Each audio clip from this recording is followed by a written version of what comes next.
What does it really mean to have a Christian business culture?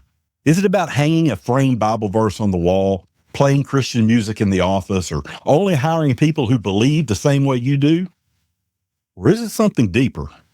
Here's the real question. If a customer or team member found out that you were a Christian, would they be surprised based on how your business served them? You know, my friend Jerry Mall, he's the founder of Living Sent, sums it up perfectly. We're called to live on Monday the same way we say we believe on Sunday. That's what a Christian business culture is really about. This is Leading 10, and today we're going to answer that question. What does a Christian business culture look like according to the Bible? As always, let's go to Scripture. In John chapter 13, verses 34 through 35, Jesus said, "A new commandment I give unto you, that ye love one another as I have loved you, that ye also love one another. By this shall all men know that ye are my disciples, if ye have love one to another." Now, this isn't just a Sunday command. It's Monday through Saturday in every interaction.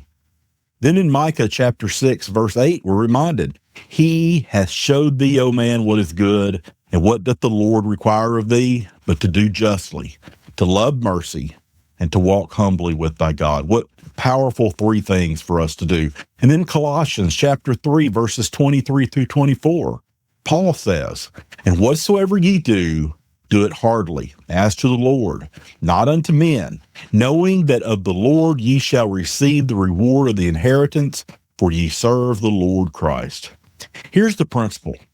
A Christian business culture is not about this surface level symbolism. It's about consistency. It's about living out the kingdom values in the workplace every single day, leading and serving in such a way that what we say on Sunday is actually visible in how we operate our business on Monday morning. That's what it means to be living sent, to live as if you were sent by God to spread his culture. So what does that actually look like in practice? Well, let's look at 4 biblical marks of a Christian business culture. The first is love and service. Jesus said love would be the defining mark of his disciples. He modeled it in his leadership, saying, "For even the Son of Man came not to be ministered unto, but to minister, and to give his life a ransom for many." In a business culture, that means people are treated as image bearers of God, not just as employees. They're not just customers. They're not just numbers on a spreadsheet or KPIs. Leaders demonstrate servant leadership. They roll up their sleeves. They serve alongside the team, and they make policies that prioritize the people over profits. That doesn't mean that we don't have profits. We must have profits for our business to run, but we shouldn't do that in such a way that we overlook the very people that we're meant to serve. A Christian business culture asks, do people feel valued when they interact with us? Do they walk away sensing that love, dignity, and respect? Number 2, we should operate with integrity and honesty. They go hand in hand. Proverbs chapter 11, verse 1 says, "A false balance is abomination to the Lord, but a just weight is his delight." That's about fairness. In business, that means we have honesty in our pricing, in our communication, in our contracts, and in expectations. It means keeping your word, even when it might cost you. Colossians reminds us, "Lie not one to another, seeing that ye have put off the old man with his deeds." A Christian culture builds trust because people know you'll do what you say you'll do. You don't cut corners, you don't exaggerate, you don't take advantage. Number 3, stewardship over greed. We see this in Matthew chapter 25 and 1 Timothy chapter 6. God calls us to steward resources, money, but also time and talent and opportunities. The parable of talent shows us that we're expected to use what God has given us wisely and productively. But stewardship, that doesn't mean greed. Paul warns that the love of money is the root of all evil. A Christian business culture does seek profits. Yes, profit allows you to grow. It allows you to employ people. It allows you to give generously. But profit isn't the God. It's the tool. That means generosity is baked into your culture. Wages are fair. Giving is intentional. Success is measured not just by dollars in a bank account, but by the impact on people and on your community. And there's number 4, justice and fairness. Micah and James both speak about this. James 5 gives a sobering warning to those who would exploit our workers, other people. Behold, the hire of the laborers who have reaped down your fields, which is of you kept back by fraud, crieth. A Christian business culture ensures fairness and pay, in equity and opportunity, accountability and leadership. It's about doing what is right, even when it costs more.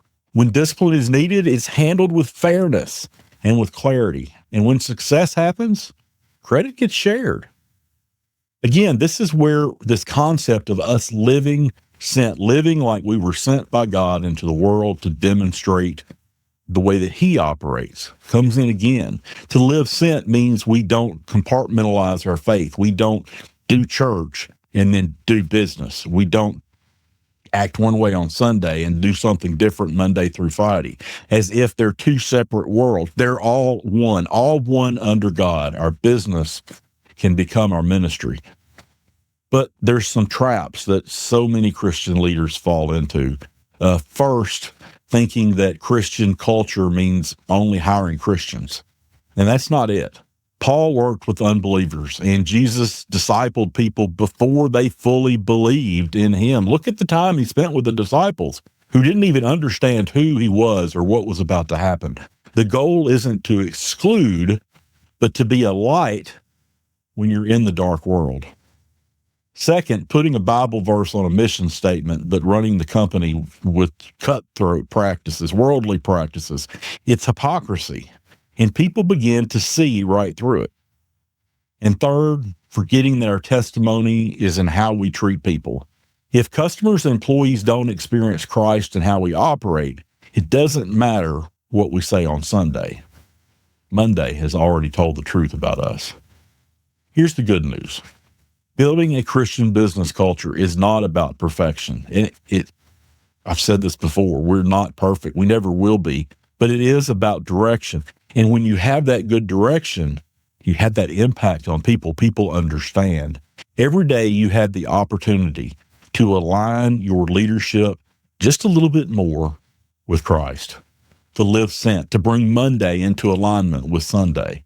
So let me ask you again, if someone walked into your business today, would they be surprised to hear you're a follower of Jesus based on how your business served them, both your team and your customers?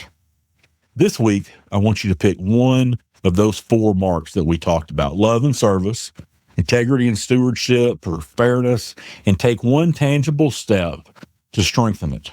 Pray over it, act on it, and then watch God honor what you do. That's all for today's episode of Leading 10. I'm Chris Moore. Remember, a Christian business culture means living sent. We're living on Monday through Friday and Saturday like we say we believe on Sunday. And let's keep leading with love and truth.